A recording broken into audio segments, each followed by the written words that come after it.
धर्मयोद्धा गरुड़।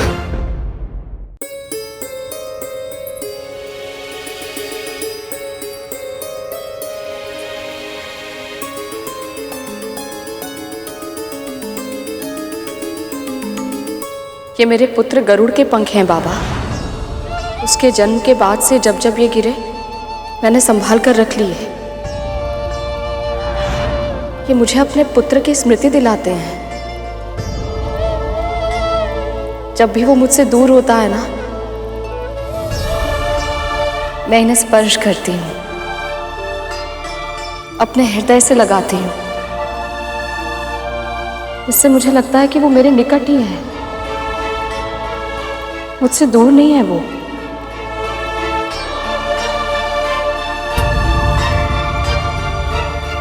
हो गया,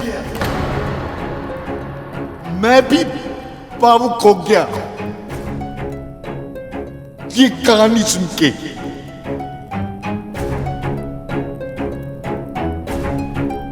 अब इन्हीं पंखों का आसन बना।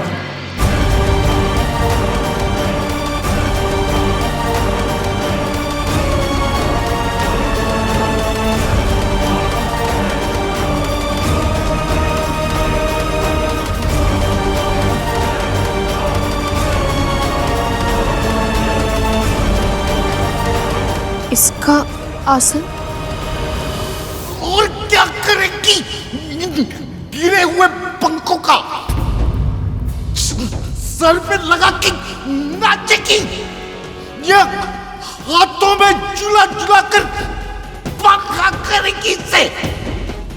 कहा ना, इन्हीं का आसन बना, नहीं तो। जी जी बाबा।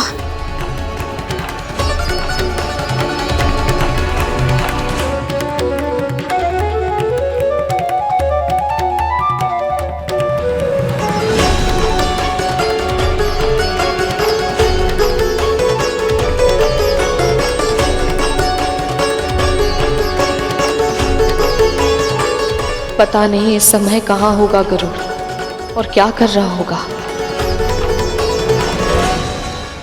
प्रणाम माँ। कौन हो तुम और यहाँ कैसे आ गए? महर्षि कश्यप और माँ विंता का पुत्र गरुड़ हूं मैं। प्रभु के दर्शन करने के बाद मैं आपके दर्शन किए बिना रह नहीं पाया।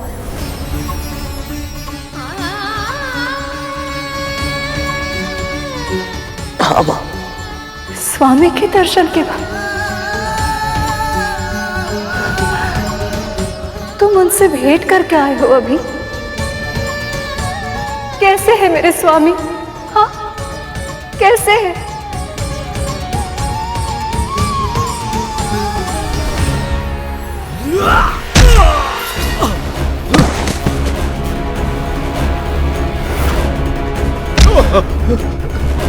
देवराजेंद्र, इस समय असुरों से जीतना असंभव है।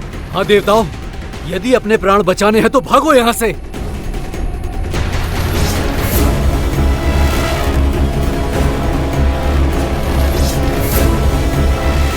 नारायण नारायण। प्रणाम स्वीकार करें मुनिवर।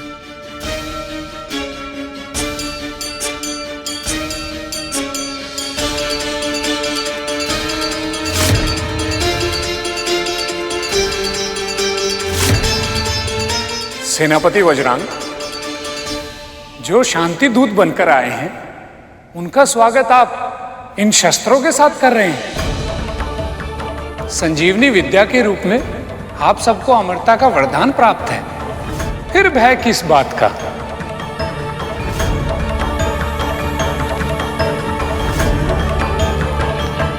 प्रणाम मुनिवर, क्षमा कीजिए। प्रवेश बदलकर, छुपकर स्वर्ग में प्रवेश करने की चेष्टा कर रहे थे ये देवता।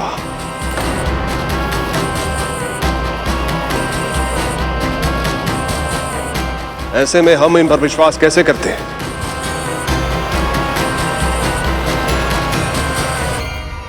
और वैसे भी ये सब सदैव से छल ही करते आए। धोखा देने वाले बहरूपे का सत्कार नहीं किया जाता नारद। उनके लिए दंड ही उचित होता है। चाहे विरोधी ही क्यों ना हो, पूर्वाग्रह से ग्रस्त होकर बिना उनका पक्ष सुने कोई भी निर्णय लेना विवेकशील पुरुषों को शोभा नहीं देता। असुरराज, इंद्र से यहां आने का कारण तो पूछ लीजिए, फिर जैसा आपको उचित लगे दंड अवश्य दीजिएगा।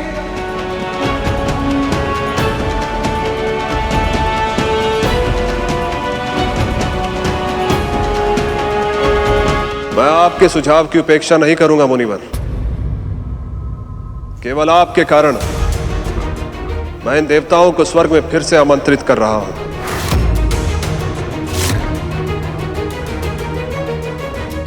आइए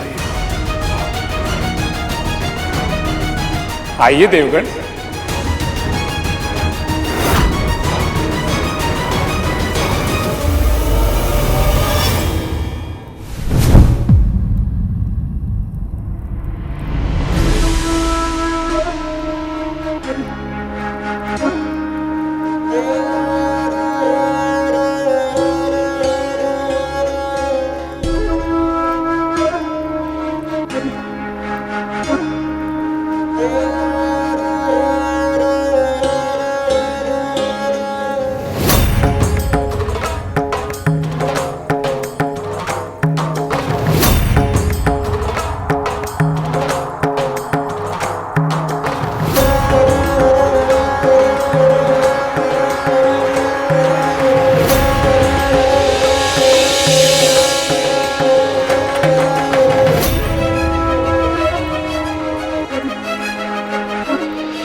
इतना दिव्य तेज, ये अवश्य ही कोई दिव्य पुरुष है।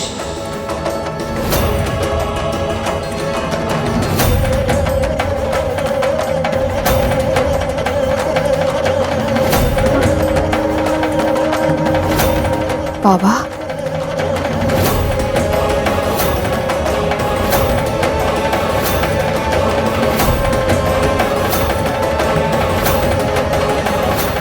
आसन दिया नहीं कि हाथ जुड़ गए।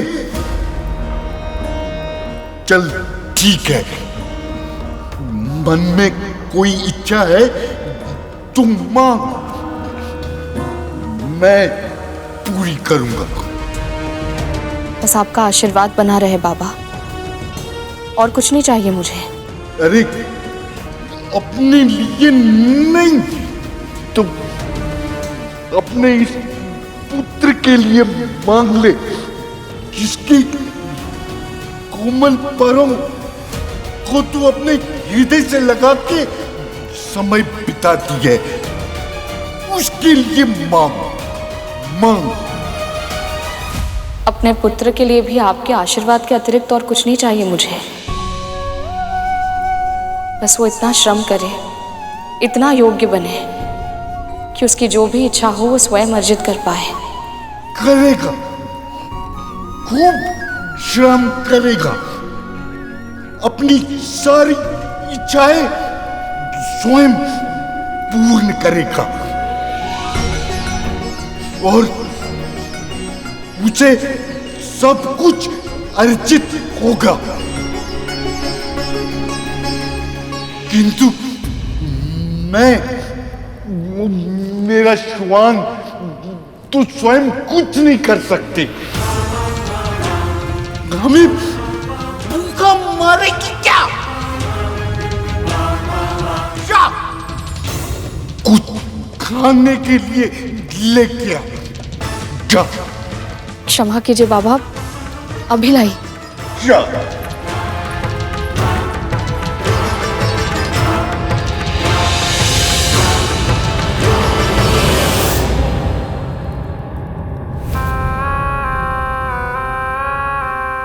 महाराज बलि, हम देवताओं को युद्ध में पराजित करके आप स्वर्गलोक के सिंहासन पर विराजमान तो हो गए, परंतु आपका अधिकार होने से पहले ही यहाँ के सभी रत्न ऐश्वर्य, कल्प वृक्ष और अप्सराएं सब समुद्र में समा गए थे।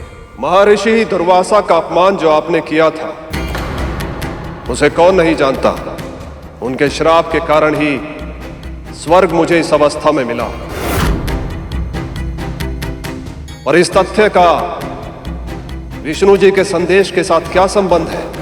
प्रभु के संदेश से ही वैकुंठ में मां लक्ष्मी और संसार के साथ साथ स्वर्ग में भी श्री को लौटा सकते हैं। इनमें सब असुरों को भी लाभ है। असुरराज, असुरों का लाभ है या नहीं, इसका विचार करने के लिए असुर गुरु शुक्राचार्य है यहां पर। आप यहां वहां की बातें मत कीजिए, सीधे सीधे बताइए कि क्या संदेश लेकर आए हैं। क्षीर सागर का मंथन।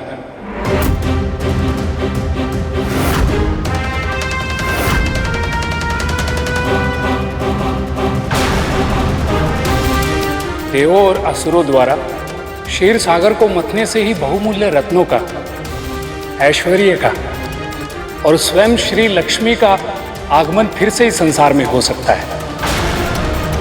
नारायण का कहना है यह अभूतपूर्व कार्य सभी प्रजातियों के सहयोग से ही संभव है। इसलिए समय आ गया है समस्त संसार के कल्याण के लिए एवं स्वर्ग के खोए हुए वैभव को पाने के लिए देव और दानव अपने बीच के मतभेदों को भुलाकर अपनी शत्रुता को समाप्त कर ले और आपस में संधि कर ले। असंभव! ये कैसे हो सकता है महाराज कि हम इनसे संधि कर लें?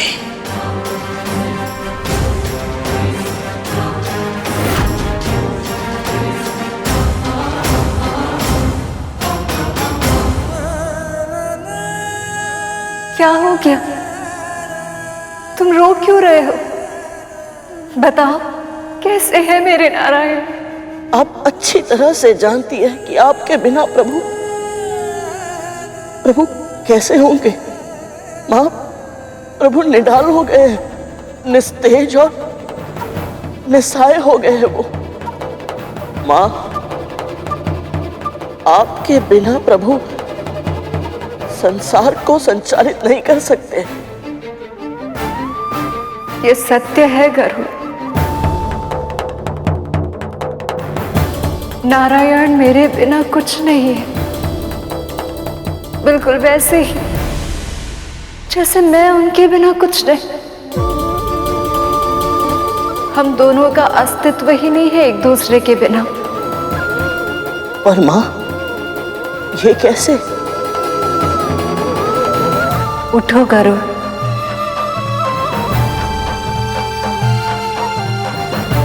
अपना हाथ आगे करो।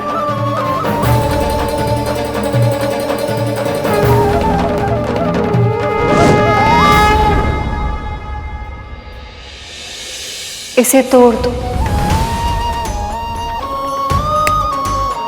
अब इन टूटे हुए भागों में से एक को दूसरे के ऊपर रख दो। ध्यान से देखो गरुड़, क्या दिखाई दे रहा है तुम्हें? क्या ये दोनों टूटे हुए भाग एक जैसे हैं? नहीं माँ, ये दोनों तो एक दूसरे से भिन्न हैं, बल्कि एक दूसरे के विपरीत है ये। अब इस टूटे हुए भाग को ऊपर से निकालकर साथ में जोड़ दो।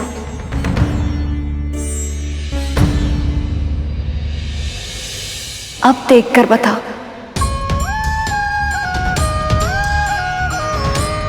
ये दोनों तो अब ऐसे जुड़ गए हैं माँ, जैसे इनके बीच कभी कोई अंतर था ही नहीं।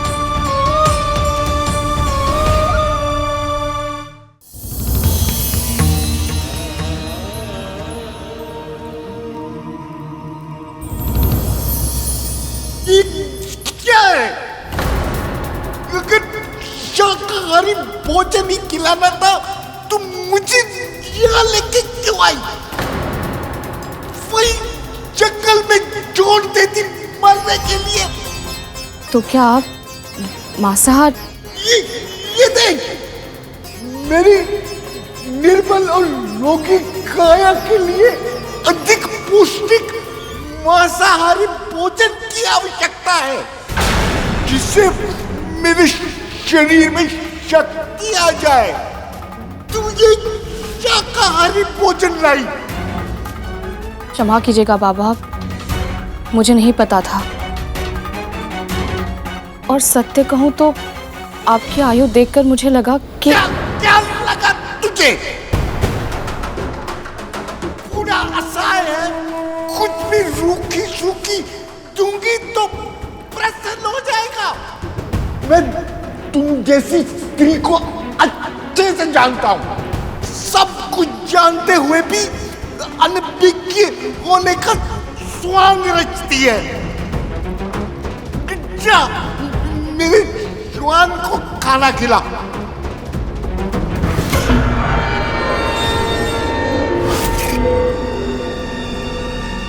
पुरुष का स्वर।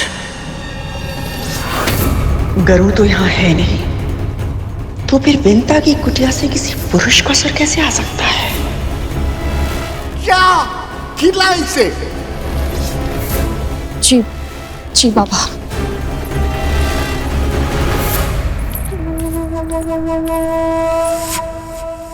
कितनी दुर्गंध थी वहां।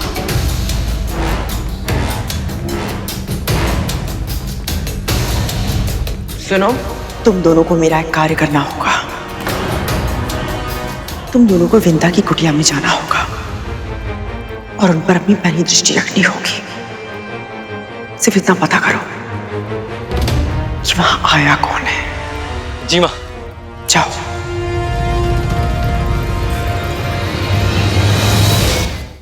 स्त्री और पुरुष सिक्के के दो भाग की तरह होते हैं, एक समान नहीं होते। जो एक की दुर्बलता होती है वो दूसरे की शक्ति होती है, और जब दूसरा दुर्बल होता है तब उसे अपने साथी के बल की आवश्यकता पड़ती है। केवल शारीरिक रूप से नहीं, मानसिक और भावनात्मक रूप से दोनों की शक्तियां और विशेषताएं भिन्न भिन्न होती हैं। जब स्त्री और पुरुष विवाह के पवित्र सूत्र में बंध जाते हैं तब वो दोनों एक दूसरे को पूरा करते हैं। वैसे ही मैं और नारायण एक दूसरे की कमियों को पूरा करते हैं। वो अर्थ है तो मैं भाषा,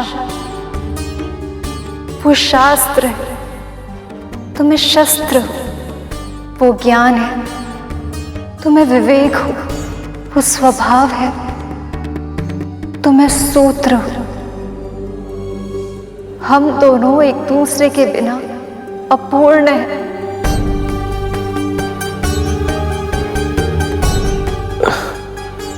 मां, यदि ये सत्य है तो आप प्रभु से दूर नहीं रह सकते।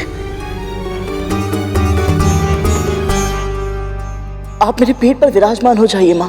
मैं क्षण भर में ही आपको विष्णु लोक ले चलूंगा। फिर चाहे उसके लिए मुझे प्राण दंड ही क्यों ना मिले।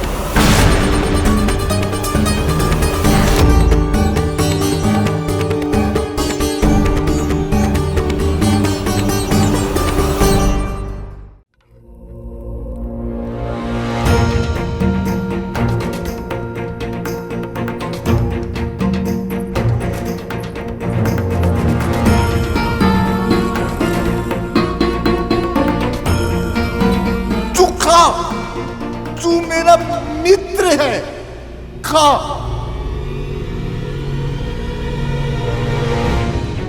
बाबा,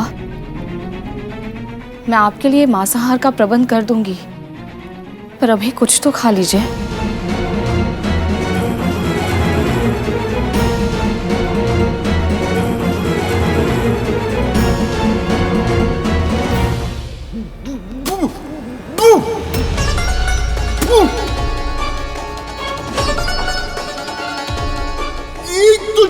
शाकाहारी भोजन दिया, ऊपर से दाल में जोक तो छोड़ो, नमक तक नहीं है। तू वो देख, मेरा स्वान भी तेरा भोजन नहीं खा रहा है। ले जा यहां से, जा लेके जा इसे।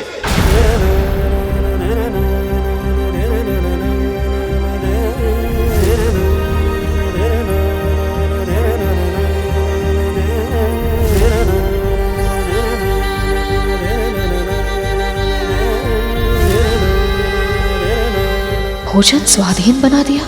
इतनी बड़ी भूल कैसे हो गई मुझसे?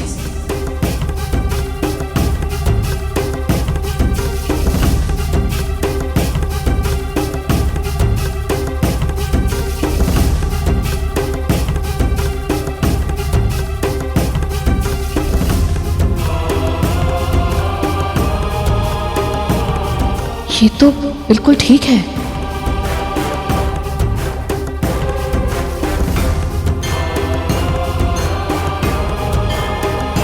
बाबा को मुझसे इतनी घृणा क्यों है? इन्हें प्रसन्न करने के लिए और क्या करूं मैं? विंता माँ की समस्या तो और भी अधिक गंभीर हो गई है प्रभु। अपनी सुध बुध भूल कर वो इन बाबा की कितनी सेवा कर रही हैं, पर ये तो उन्हें प्रताड़ित किए जा रहे हैं। और अब इनके कारण कद्रू माँ भी विंता माँ को दंड देगी। मुझे तो ये समझ नहीं आ रहा कि विंता माँ इन्हें सह क्यों रही है। उन्होंने इतनी सहायता की इनकी, पर ये तो कृतज्ञ भी नहीं है। ये कृतज्ञ नहीं, इसका अर्थ ये तो नहीं कि किसी को भी इनकी सहायता नहीं करनी चाहिए। देवी विंता अपने पुत्र को परोपकार के संस्कार दे रही हैं, तो उन संस्कारों के मार्ग पर उन्हें स्वयं भी तो चलना होगा। धर्म का पालन अपनी सुविधा अनुरूप नहीं किया जा सकता शेष। धर्म का नियम सबके लिए समान होता है गरुड़। यदि स्वयं भगवान इन नियमों का पालन नहीं करेंगे तो संसार से उनके पालन की आशा कैसे कर सकते हैं?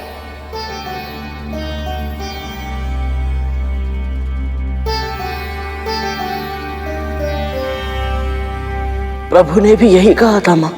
क्योंकि वो जानते हैं कि ये नियम है।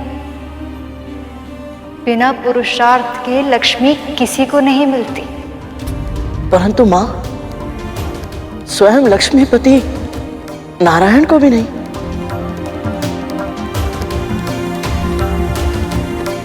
सबको लगता है कि मैं नारायण के पांव दबाती हूँ, उनकी सेवा करती हूँ, लेकिन ये कोई नहीं जानता कि मुझे सदैव अपने साथ रखने के लिए वे कितने पुरुषार्थ करते हैं। और अब भी उन्हें वही करना होगा। वो चेष्टा कर रहे हैं मां। समुद्र मंथन की घोषणा कर चुके हैं प्रभु। देवताओं को दानवों के साथ संधि करने का आदेश भी दे चुके हैं। अब बस भय केवल इस बात का है, कहीं इसमें अधिक देर ना हो जाए।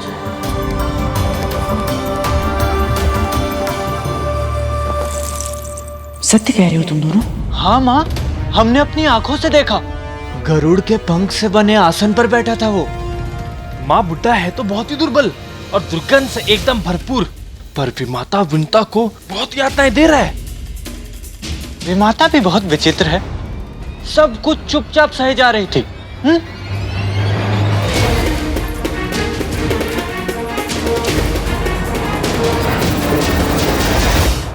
ऐसा कौन सा अतिथि है वो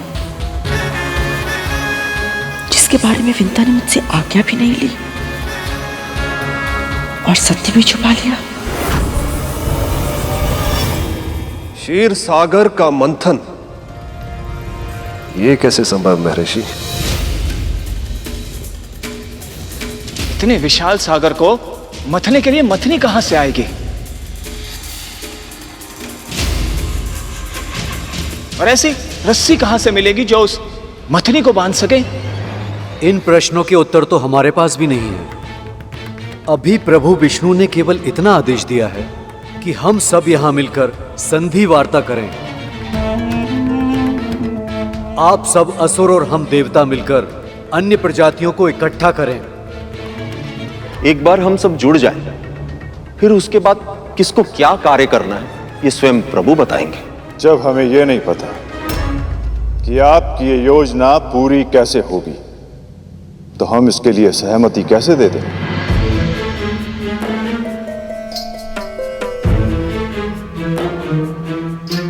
महाराज बलि, यदि आपकी इच्छा हो तो मैं अपनी तपस्या से स्वर्ग का वैभव पुनः प्रकट कर सकता हूं, किंतु इसके लिए देवताओं से संधि करने की कोई आवश्यकता नहीं है।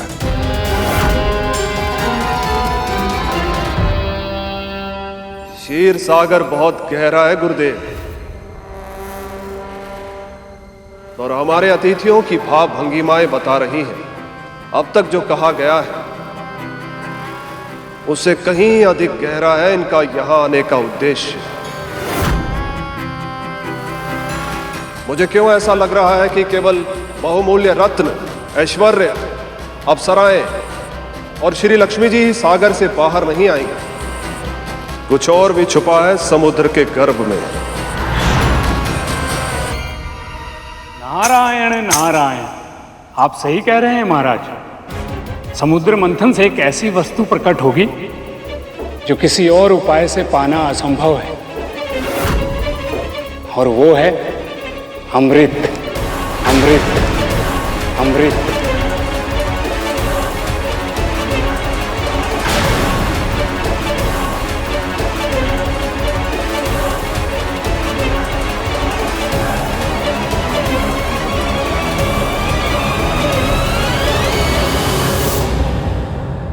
प्रभु, अब तो मुनिवर ने अमृत का लोभ भी दे दिया है।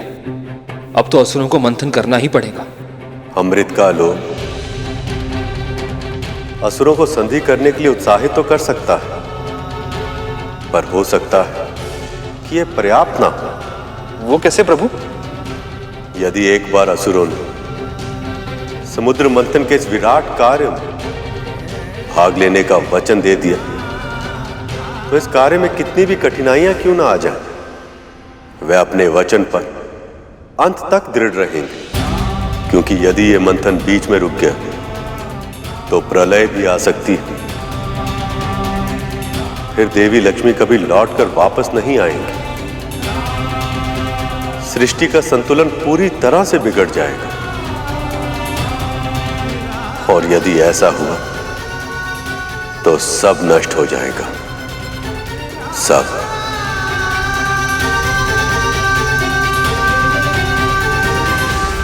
मां, हो सकता है मेरा अनुमान सही ना हो, परंतु आपके साथ के बिना प्रभु का उत्साह, उनका विश्वास, उनका सामर्थ्य इतना कम हो गया है कि समुद्र मंथन जैसे इतने बड़े कार्य को कर पाना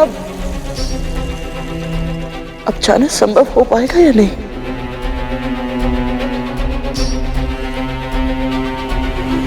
प्रभु को आपकी सहायता की आवश्यकता है मां। मां, यदि आप अभी मेरे साथ विष्णुलोक नहीं चल सकती तो कुछ ऐसा कीजिए ना जिससे प्रभु को आपके साथ होने का आभास हो। स्वामी से दूर रहकर भी उन्हें अपनी शक्ति दे पाऊं, ऐसे कैसे कर सकती हूं मैं?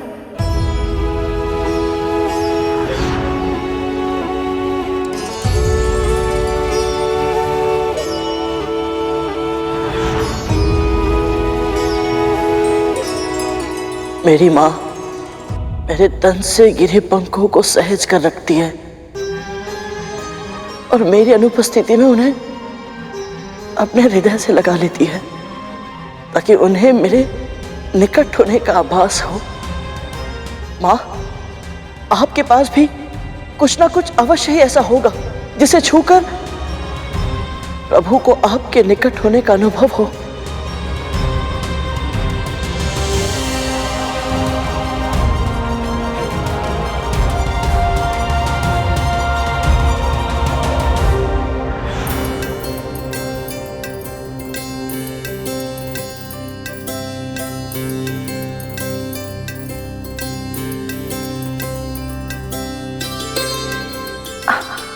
स्वामी क्या कर रहे हैं आप? यदि आप मेरे पांव दबा सकती हैं, तो मैं आपके पांव सजा नहीं सकता? मैं तो आपकी अर्धांगिनी हूँ, किंतु आप तो संसार के परमेश्वर हैं। और आपका पति भी तो।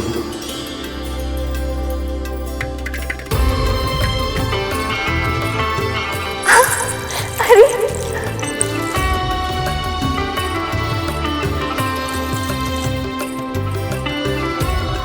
आपका नूपुर तो मेरा शत्रु ही बन गया, मेरे आते की रचना ही बिगाड़ दी।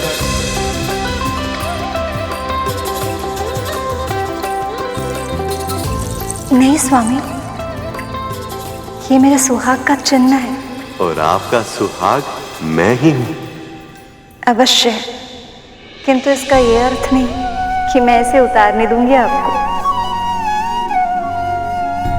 तो मैं आपके लिए एक ऐसी पायल की रचना करूंगा जो सुंदर भी हो और उपयोगी भी, ताकि आपके सुहाग का चिन्ह आपके पांव पर सुशोभित भी होता रहे और उसका नूपुर मेरे आते की रेखाएं भी बिगाड़ ना सके। स्वामी, ये तो बहुत ही अच्छा सुझाव है।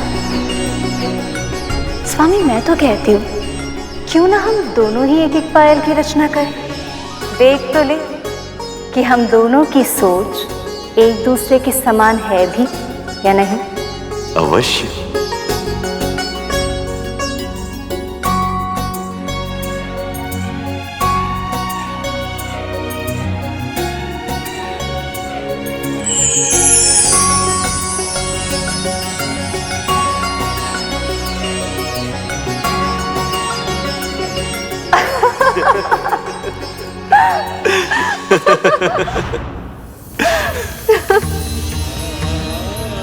क्या हुआ माँ?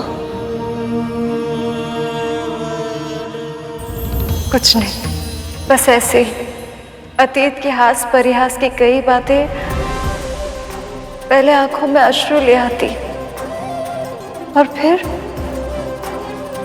मुख में मुस्कुराहट।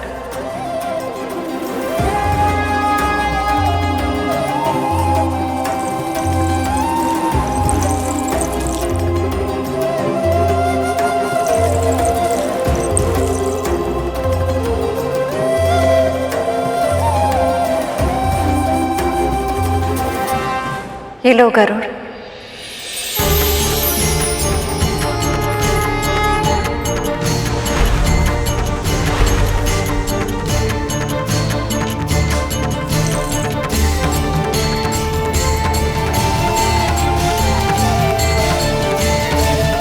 जब मैं इसे लेकर प्रभु के पास पहुंचूंगा तो वो कितने प्रसन्न हो जाएंगे। निर्जीव होते हुए भी पायल उनके अधरों पर आशा का, आंखों में भविष्य की झांकी का और हृदय में संकल्प का संचार कर देगी। उनका मन विश्वास से भर उठेगा और उनका आत्मबल और भी प्रखर हो जाएगा। हे परमपिता, मुझे अपनी सेवा करने की शक्ति दीजिए। स्वामी को मेरे ये पायल दे देना, ये उन्हें स्मरण दिलाएगी कि हम चाहे कितने भी दूर क्यों ना हो, किंतु हमारी विचार शक्ति, हमारी कल्पना, हमारी पीड़ा ये सदैव ही एक समान रहेगी। माँ, आपको ऐसे अकेले छोड़कर जाने का मन नहीं कर रहा। मुझे अकेले छोड़कर कहाँ जा रहे हो पुत्र? आशा देकर जा रहे हो कि मेरी यह विरह शीघ्र ही समाप्त होगी।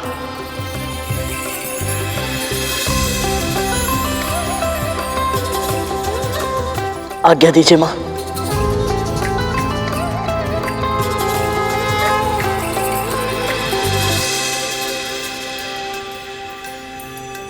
समस्याएं कितने भी कठिन क्यों ना,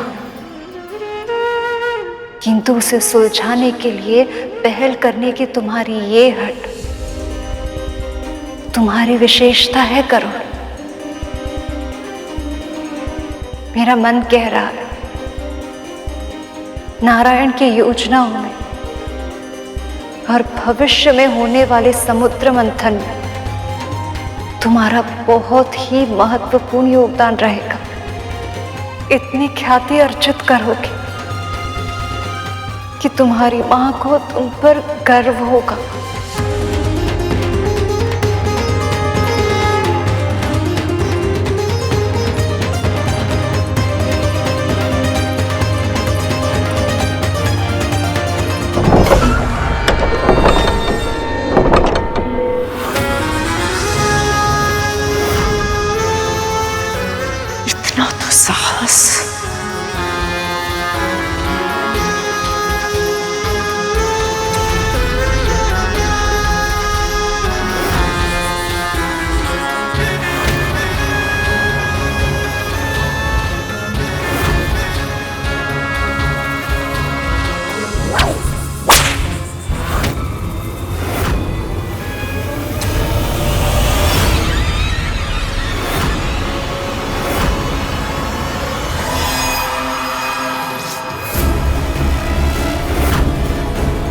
ये कोड़ा अचानक कैसे रुक गया?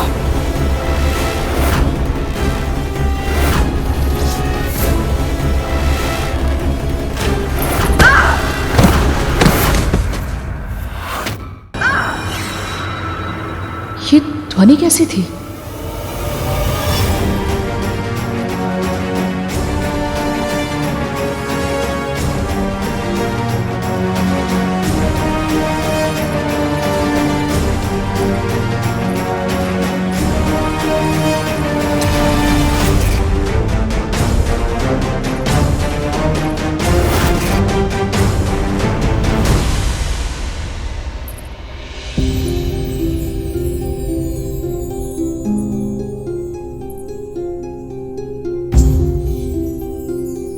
आपका बहुत बहुत धन्यवाद प्रभु। मेरी कुटिया इन वृद्ध बाबा के विश्राम का साधन बन पाई। मेरी उत्सुकता को क्षमा कीजिए प्रभु, परंतु मैं समझ नहीं पा रहा हूं ये वृद्ध है कौन और चाहते क्या हैं। जब वे विंता मां को इतना भला बुरा कहते हैं तो लगता है जैसे कोई असुर है जो उनके जीवन को और भी कठिन बनाने आए हैं। और जब मैं इन्हें कद्रुमा के साथ ऐसा व्यवहार करते हुए देखता हूं तो लगता है जैसे ये कोई समस्या नहीं है, ये तो स्वयं समाधान है। यही तो ऐसे व्यक्तियों की विशेषता होती है शेष। इनके व्यक्तित्व के भीतर झांक पाना आसान नहीं होता।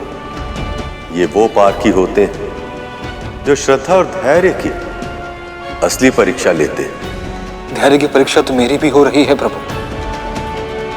मैं ये सोच सोच के व्याकुल हूं कि देवता और दानव संधि कर पाएंगे भी या नहीं।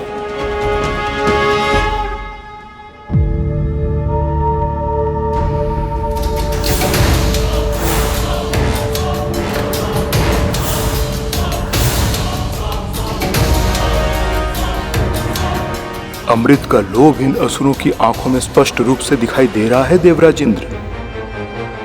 अब ये असुर अवश्य ही सहमत हो जाएंगे।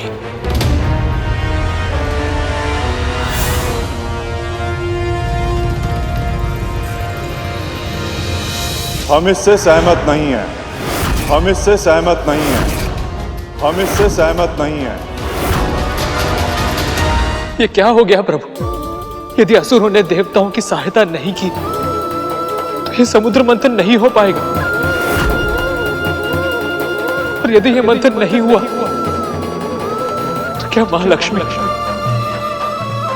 और आपके दर्शन एकत्र कभी नहीं हो पाएंगे।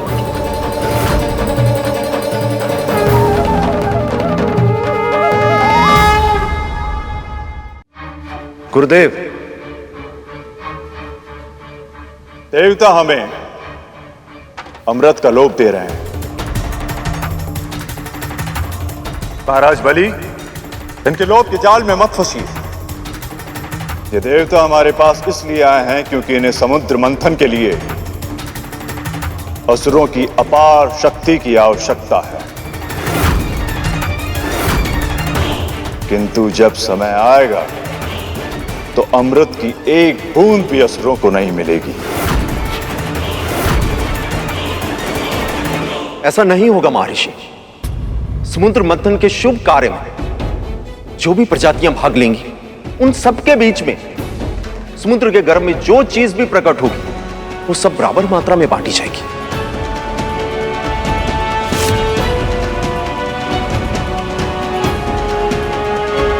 किंतु महाराज, असुरों को अमृत की क्या आवश्यकता है? हम असुरों के पास मैं हूं शुक्राचार्य। यदि किसी भी असुर की मृत्यु होती है तो मैं उसे अपनी संजीवनी विद्या से एक क्षण में पुनः जीवित कर सकता हूं। गुरुदेव उचित कह रहे हैं बलि। विष्णु की माया से असुरों का हित हो, ऐसा संभव नहीं। मैं तो कहती इसी क्षण इन देवताओं को यहां से भेज दो। ये सत्य है कि इस समय देवताओं को अमृत की आवश्यकता अधिक है, पर फिर भी ये सब आपके पास प्रस्ताव लेकर आए हैं क्योंकि नारायण की यही इच्छा है। फिर भी यदि आप समुद्र मंथन में भाग लेने के इच्छुक नहीं हैं तो स्मरण रखिएगा, यदि देवताओं को अन्य प्रजातियों की सहायता से अमृत की प्राप्ति हो गई तो ये भी अमर हो जाएंगे। और तब इन्हें मृत्यु के बाद फिर से जीवित होने के लिए ना ही अपने गुरु मंत्रों की आवश्यकता होगी और ना ही किसी विशेष विद्या की व्यवस्था की। और आप सब असुरों को सदैव अपने गुरु पर निर्भर रहना होगा।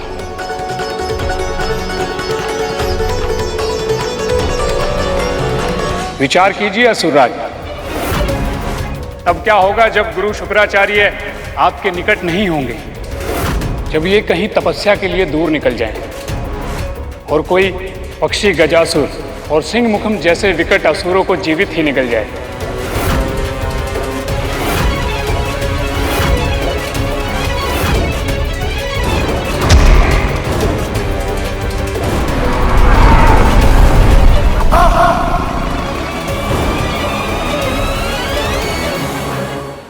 आवश्यकता से अधिक विचार गोजाल है महाराज, जिसमें व्यक्ति स्वयं उलझ के रह जाता है। ये षड्यंत्र है, पहचानिए इसे। नारद मुनि संसार के सर्वश्रेष्ठ वक्ताओं में से एक हैं। इनके शब्दों के प्रभाव में मत आइए।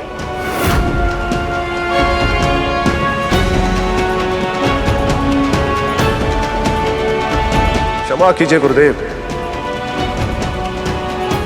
पर इनके शब्दों में केवल प्रभाव ही नहीं, अर्थ भी है, और उस अर्थ को मैं अच्छी तरह समझ पा रहा हूं। सारा अमृत देवताओं को मिल जाए, असुरों की सुरक्षा के लिए मैं ऐसा नहीं होने दे सकता।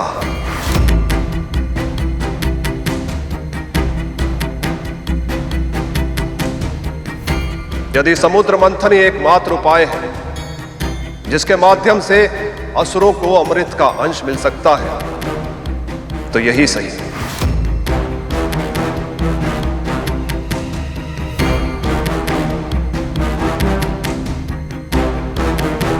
हम आपकी सहायता अवश्य करेंगे देवराज। हम असुर समुद्र मंथन में अवश्य भाग लेंगे। मैं असुराज बलि वचन देता हूं।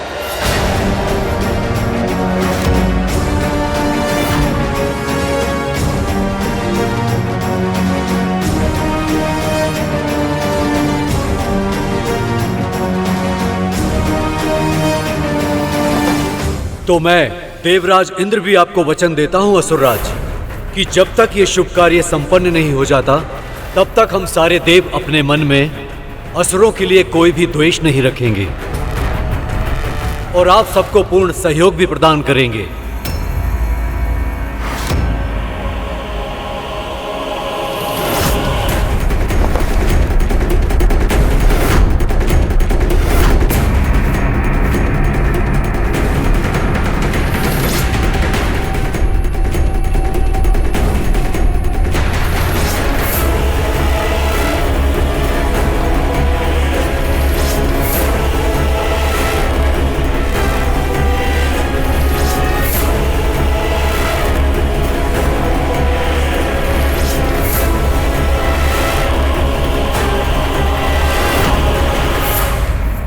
प्रभु, अब तो देवताओं और असुरों की संधि हो चुकी है। अब समुद्र मंथन प्रारंभ हो सकता है। असुर सम्राट बलि ने शुक्राचार्य का सुझाव ना मानकर बहुत बड़ी भूल की है शेष। कैसी भूल प्रभु? यदि गुरु का अनादर करके कोई भी कार्य किया जाए तो सफलता नहीं मिलती, केवल पतन होता। अब तो बस एक ही आशा है, इससे पहले कि बहुत देर हो, बलि को अपनी भूल का आभास हो जाए और वो उसे सुधार ले, अन्यथा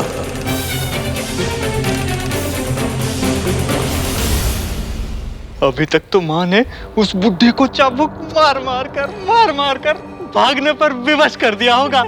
बुढ़ा तो इतना दुर्बल है कि चाबुक देखते ही भयभीत हो गया होगा। दंड तो विमाता विंता को मिल रहा होगा।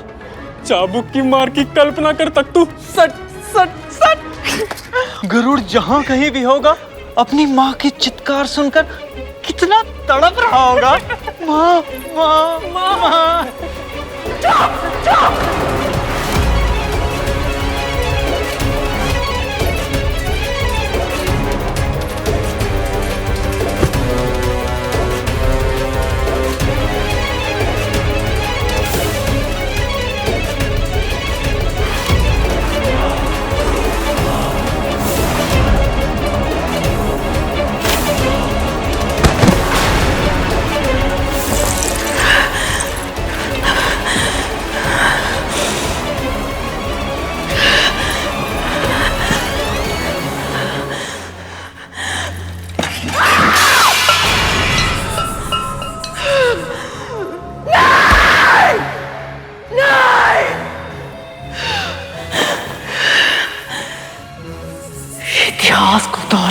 नहीं दूंगी मैं।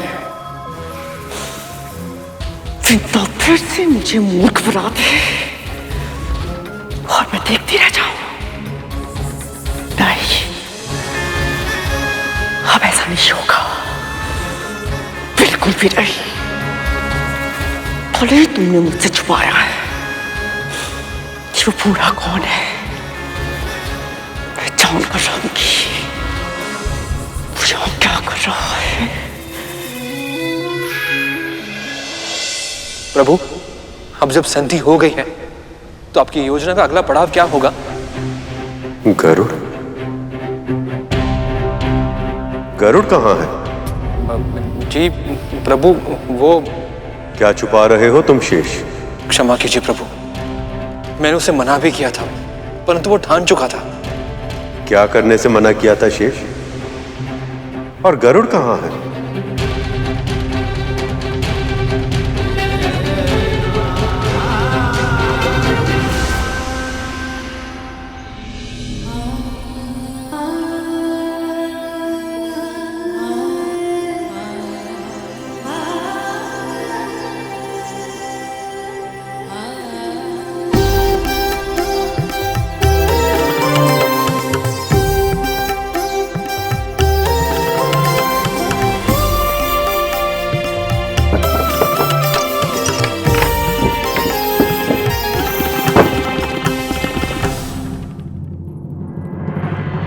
लगता है बाबा को उठने में अभी समय लगेगा।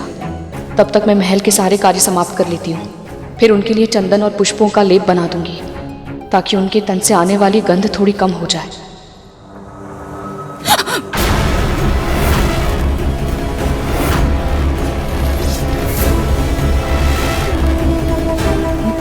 महारानी, आप इतनी शीघ्र उठ गई?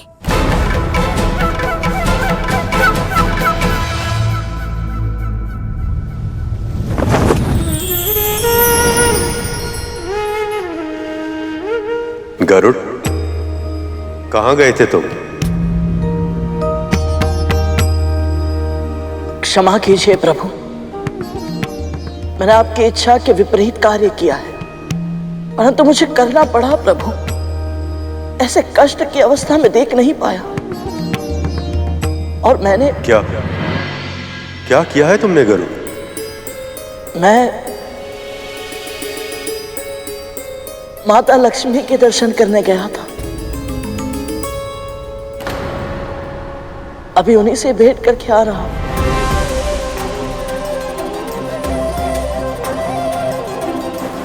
ये तुमने क्या किया गरुड़?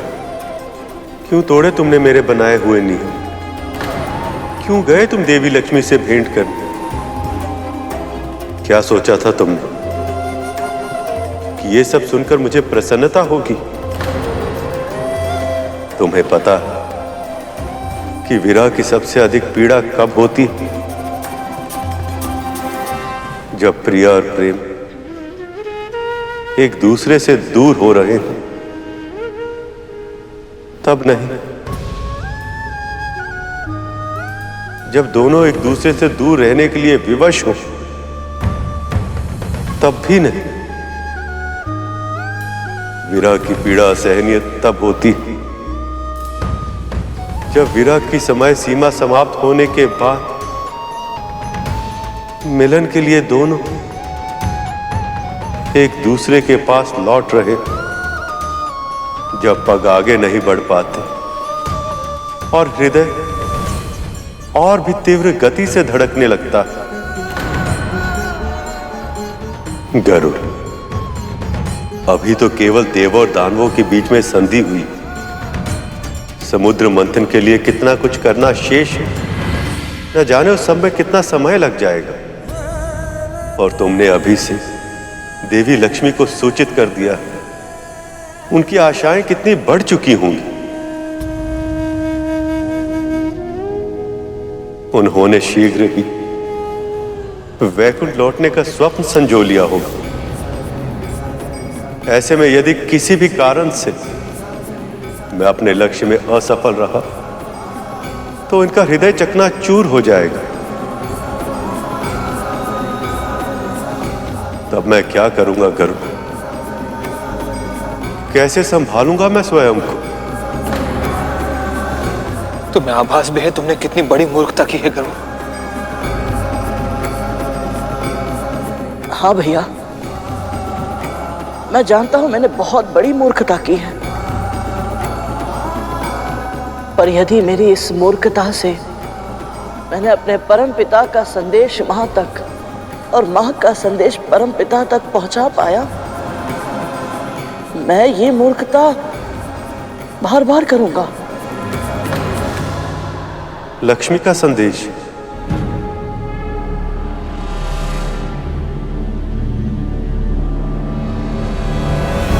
बहुत चिंता हो रही है मेरी। अधिक स्वांग करने की आवश्यकता नहीं है तुझे, सब जानती हूं मैं।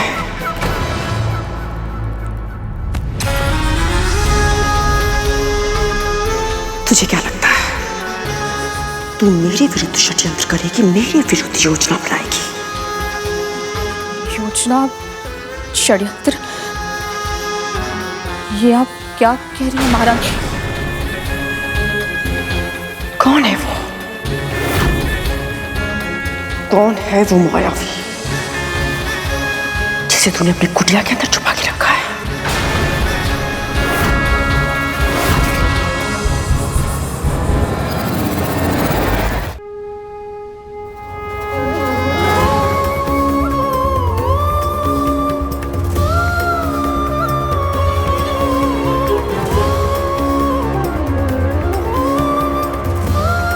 ये मां ने भेजी है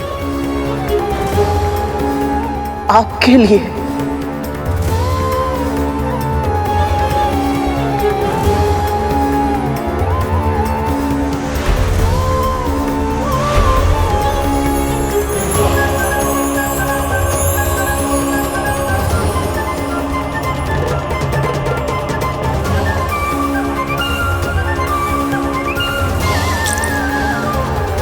स्वामी, मैं तो कहती हूँ क्यों ना हम दोनों ही एक एक पायल की रचना करें। देख तो ले कि हम दोनों की सोच एक दूसरे के समान है भी या नहीं।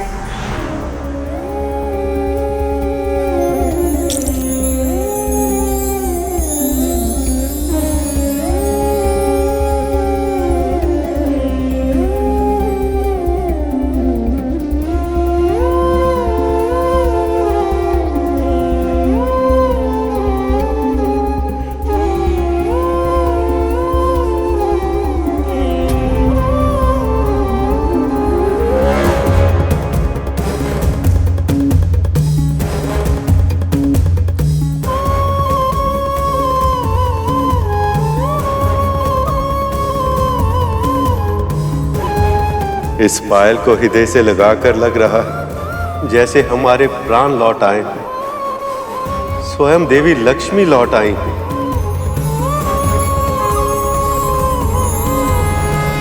मायावी? नहीं महारानी, वो बस एक असहाय रोगी है। असहाय? कितना असहाय है वो, मैं स्वयं अनुभव कर चुकी हूं।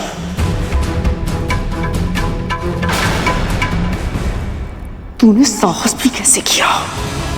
मेरे बिना आज्ञा के तू एक मार्ग के भिक्षुक को मेरे महल के अंदर लाके बिठा देगी? इसीलिए उस दिन तू मुझे कथा सुना रही थी ना, क्योंकि तुझे झूठ बोलने की आज्ञा मिल जाए। मुझे क्षमा कर दीजिए। तेरे दंड का निर्णय मैं बाद में लूंगी। इसी क्षण जा और उसे मेरे महल की परिधि से कम एक कोस दूर बाहर फेंक करो। मैं बाबा को लौट जाने के लिए कैसे कहूँ? कहाँ जाएंगे वो? अपना ध्यान कैसे रखेंगे? मैं ऐसा नहीं कर सकती महारानी।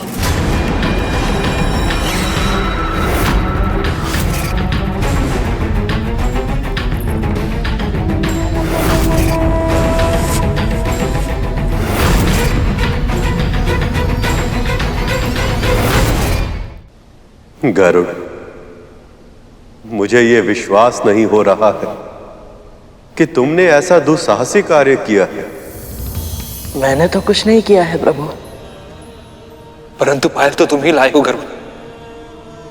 कहना क्या चाहते हो तुम? बस यही कि समस्त संसार में जो कुछ होता है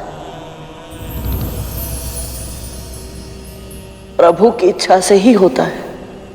कभी कभी नियम बनाने वाला अपने ही नियमों के जाल में उलझ जाता है, किंतु तुमने अपने हठ से, अपनी मूर्खता से असंभव को भी संभव कर दिया है गरुड़। तुमने मेरा नियम तोड़ा भी नहीं और प्रतीक के रूप में ही सही तुम मेरी प्रिया, मेरी लक्ष्मी को मेरे निकट ले आए। विरह में मेरी दशा ऐसी हो गई थी कि देवी लक्ष्मी के अतिरिक्त मैं कुछ और सोच ही नहीं पा रहा था। तुमने मुझे उस अवस्था से निकालकर मेरे भीतर उत्साह का संचार कर दिया है गर्व।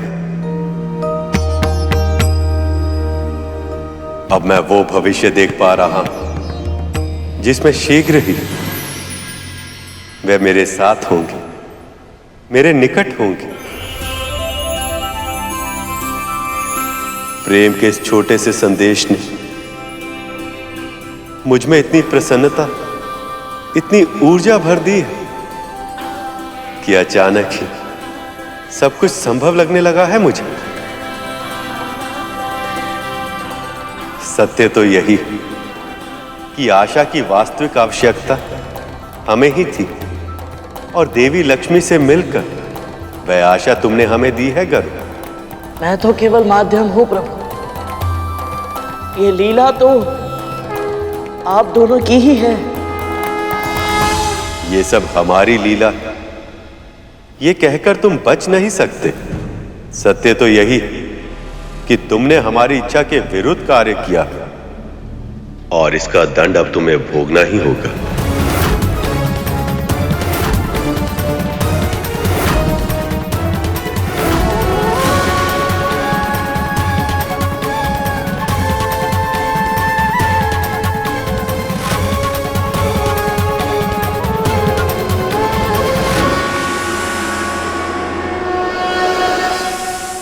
जब तक क्षीर सागर का मंथन पूरा नहीं हो जाता तब तक तुम्हें देवों और दानवों के साथ मिलकर इस कार्य को सफल बनाने में योगदान देना होगा। प्रभु, ये तो मेरे लिए सौभाग्य की बात होगी। नारायण नारायण। प्रभु, आपके मुख पर ये हर्ष की छाया देखकर मुझे बहुत प्रसन्नता हो रही है। पर ये केवल देवताओं और दानवों के संधि के कारण ही नहीं है, अवश्य ही इसके पीछे कुछ और भी कारण है। नारायण नारायण। आपने सत्य कहा देव ऋषि। मेरे हर्ष का, मेरे मुख पर छाई हुई इस मुस्कुराहट का कारण है देवी लक्ष्मी द्वारा दिया गया यह स्मरण चिन्ह।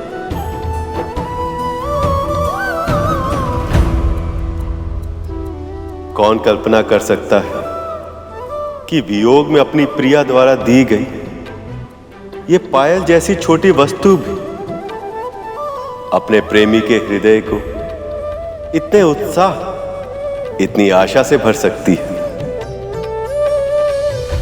प्रभु, क्षीर सागर के मंथन के लिए अगला चरण क्या होगा? सबसे पहले एक ऐसी मथनी का प्रबंध करना होगा जिससे क्षीर सागर को मथा जा सके।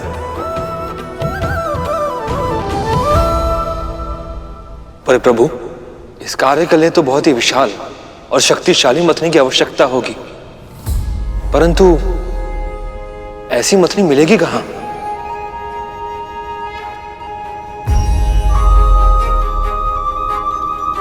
समस्त सृष्टि में एक ही वस्तु है जो ऐसी मथनी का कार्य कर पाने के योग्य है, वह है मंदराचल पर्वत। मंदराचल पर्वत?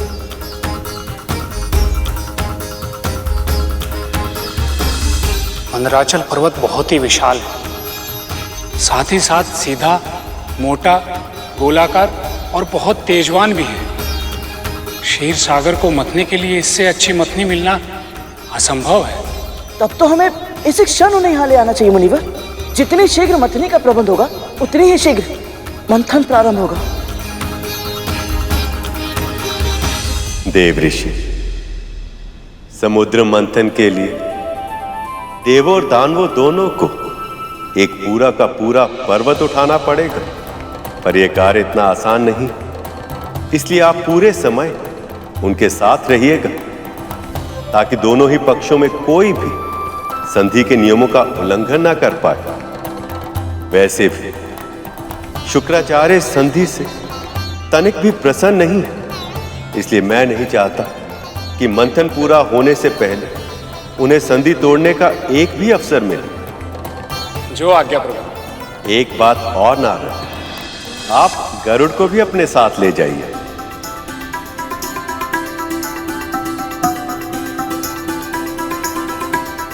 प्रभु, इसमें मैं क्या योगदान दे पाऊंगा? जो कार्य करने की इच्छा रखता है वह चाहे तो इतने बड़े अनुष्ठान में अपने लिए कोई ना कोई कार्य तो ढूंढ ही सकता है गरुड़। जो आज्ञा प्रभु।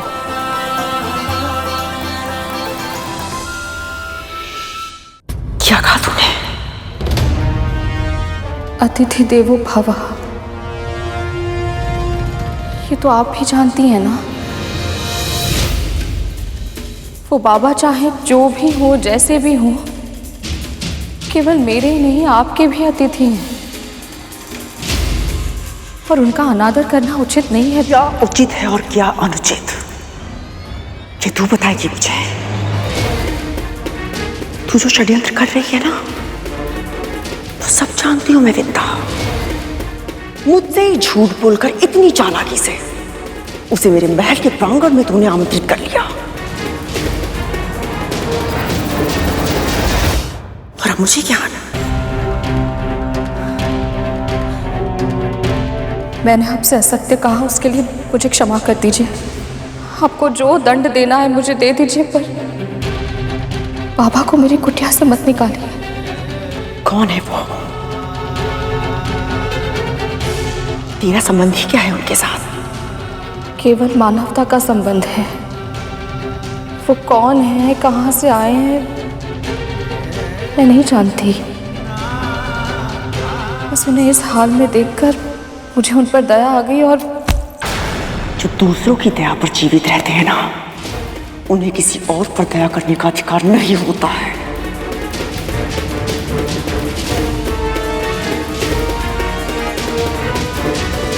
अदिति दीदी तेरे पुत्र को अपने साथ क्या लेकर गई?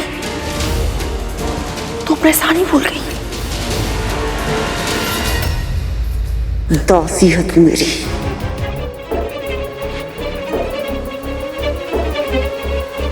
दासी।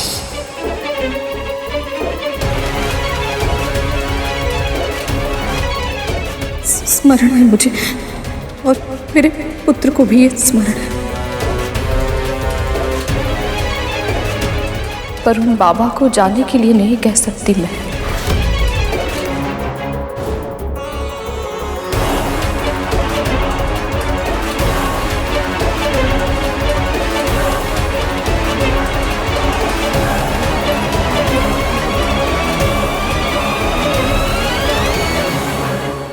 आप सही कह रही थी मां, अवश्य उस बूढ़े की शक्ति का प्रताप है जो गरुड़ के निकट ना होते हुए भी दासी मां में इतना साहस आ गया कि उन्होंने आपकी ही आज्ञा का उल्लंघन कर दिया। पर आप चिंता ना करें मां, हम उस दुर्गंध के ढेर उस बुढ़े भिखारी को एक क्षण में इस महल से बाहर फेंक देंगे। समस्त सृष्टि में एक ही वस्तु है जो ऐसी मतनी का कार्य कर पाने के योग्य है, वह है मंदराचल पर्वत।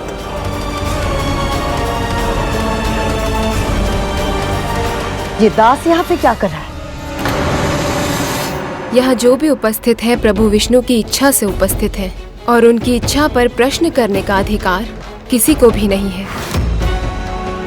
नारायण नारायण, लक्ष्य विराट है और कठिन भी है, इसलिए हम सबको अपना ध्यान मंदराचल पर्वत पर केंद्रित करना चाहिए। मंदराचल, मैं असुरराज स्वर्गाधिपति बलि तेरा आवाहन करता हूं। प्रकट हो, प्रकट हो, प्रकट हो, प्रकट हो।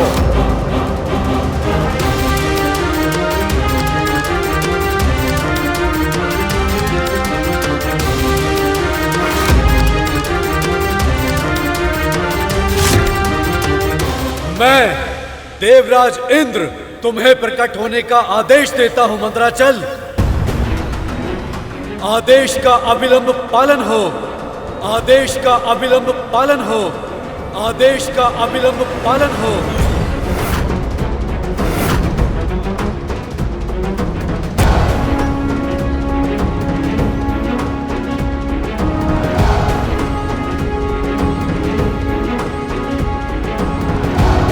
मंदराचल पर्वत, सभी देवता और असुर, असुरों की माता दिति और देवताओं की माता अदिति, गुरु बृहस्पति और स्वयं मुनि नारद तुझे बुला रहे हैं। प्रकट हो, प्रकट हो, प्रकट हो, प्रकट हो, प्रकट हो, प्रकट हो।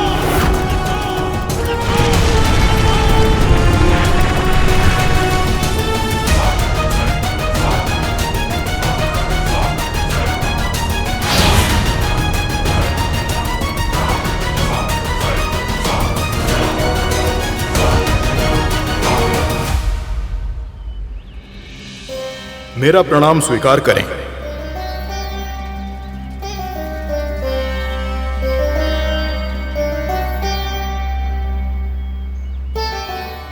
आप सब यहां एक साथ, पर इस कृपा का कारण जानने के लिए मैं उत्सुक हूं। संसार में श्री को वापस लाने के लिए प्रभु विष्णु ने क्षीर सागर के मंथन का विचार किया है, और इससे देवों और दानवों साथ ही अन्य प्राणियों का भी कल्याण होगा। इस कार्य में हमें आपके सहयोग की आवश्यकता है मंदराचल। हम चाहते हैं कि आप वो मथनी बने जिसकी सहायता से इस विशाल सागर को मथा जा सके। सच कहूं तो प्रभु विष्णु की सेवा करना तो किसी का भी सौभाग्य होगा, और क्षीर सागर का मंथन करना तो अति दुर्लभ अवसर है, जो हम पर्वतों के लंबे जीवन काल में भी पहली बार आया है। परंतु मैं क्षमा चाहता हूं, मैं चाहकर भी आप सबकी सहायता नहीं कर सकता।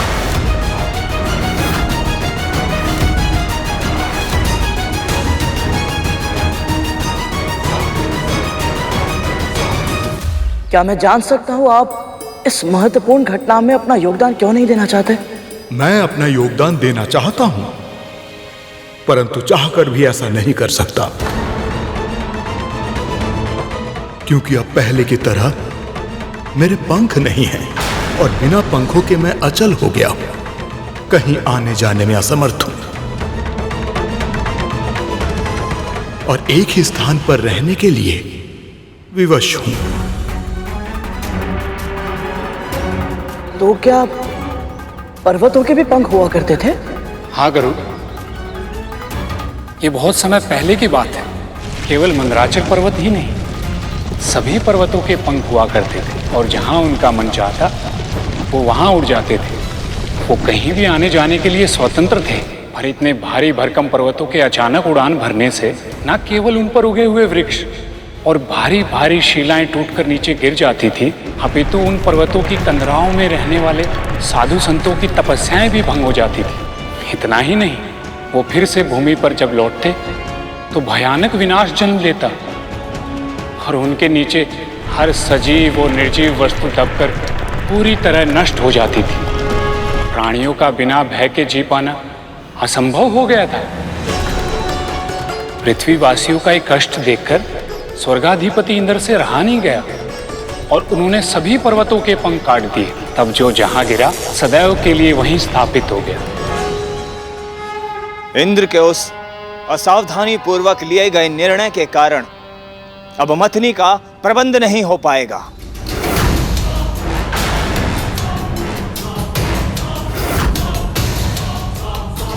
और जिसके कारण ना ही समुद्र मंथन होगा और ना ही अमृत मिलेगा। देवराज ने वही किया जो उस समय उचित था। ना तो इसकी कल्पना की थी, ना ही भविष्यवाणी कि ऐसा समय भी आएगा जब इन्हें मथनी के रूप में किसी पर्वत की आवश्यकता पड़ेगी। जो व्यतीत हो चुका है वो अतीत है, हमें वर्तमान के बारे में सोचना चाहिए। जो समस्या हमारे सामने है उसके समाधान के बारे में सोचना चाहिए। गरुड़ ठीक कह रहा है पुत्र।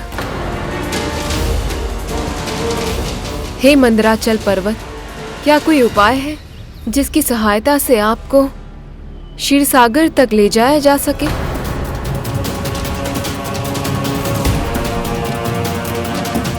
एक उपाय है देव माता। देवगण और असुर दोनों ही प्रजातियां अपने अपने बल के लिए सुविख्यात हैं। यदि यहां पर उपस्थित कोई भी बलशाली मुझे उठा सके तो वो मुझे क्षीर सागर तक पहुंचा सकता है।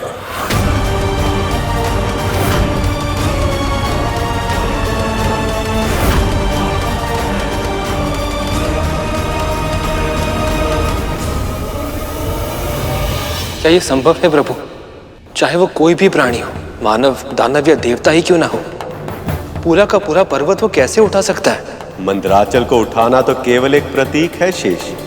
ऐसे कार्य का जो पहली दृष्टि में असंभव लगता है, किंतु प्राणी यदि आरंभ में ही ये सोच ले कि वह कार्य नहीं कर पाए तो वह कार्य कभी संपन्न नहीं हो सकता।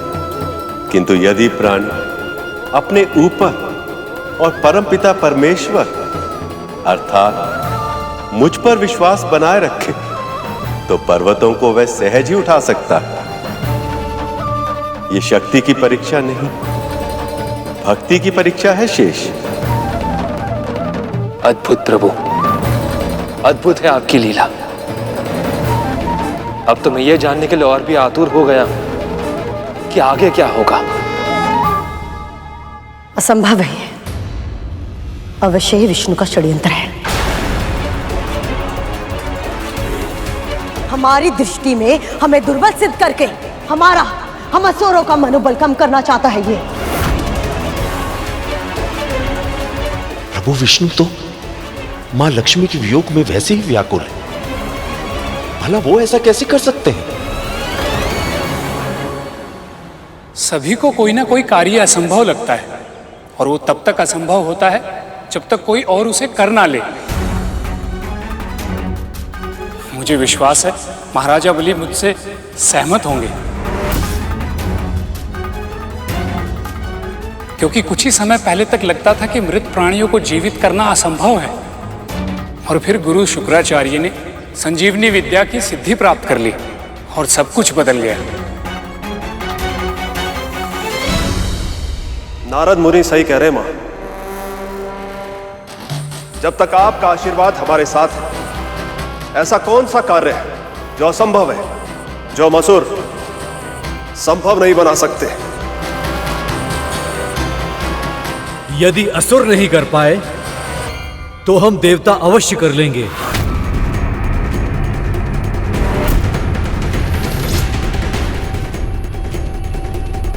हम युद्ध में अवश्य हारे थे, पर केवल इसलिए क्योंकि हमारे विरोधियों ने अनैतिक सिद्धि का प्रयोग किया था। इसका अर्थ ये नहीं है कि हम बलशाली और योग्य नहीं हैं। इंद्र, देवताओं की शक्ति की परीक्षा के लिए किसी और अवसर की प्रतीक्षा करनी होगी, क्योंकि समुद्र मंथन का पहला चरण मेरे पुत्र ही पूरा करेंगे। स्वर्गाधिपति होने के कारण प्रत्येक विषय में चुनाव का पहला अधिकार मेरे पुत्र का होगा।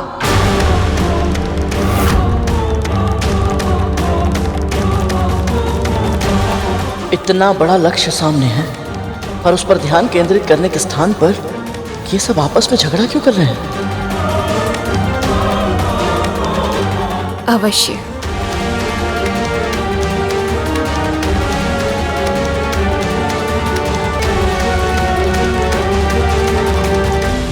जब मां ने कह दिया तो यही सही।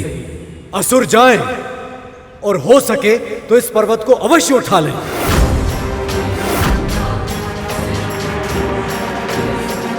देवता जानते हैं कि यह धर्म का कार्य है, प्रभु विष्णु के लिए बहुत आवश्यक है ये, तो फिर ये ऐसी मनोकामना क्यों कर रहे हैं कि असुर असफल हो जाए? आशीर्वाद दीजिए बाबा। सफल हो।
ये सारे के सारे असुर इतने शक्तिशाली होकर भी इस पर्वत को उठाना तो दूर, इसे हिला भी नहीं पा रहे हैं।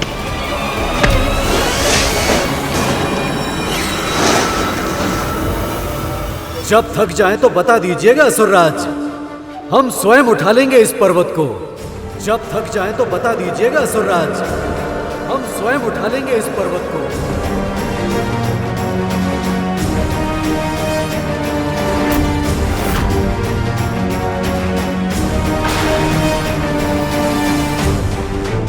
ये इंद्रदेव क्या कर रहे हैं? कटु वचन कहकर असुरों को क्रोधित कर रहे हैं। प्रभु ने इन्हें साथ मिलकर कार्य करने के लिए कहा, पर यदि इनके अहंकार के कारण इनकी संधि टूट गई तो समुद्र मंथन कैसे पूर्ण हो पाएगा?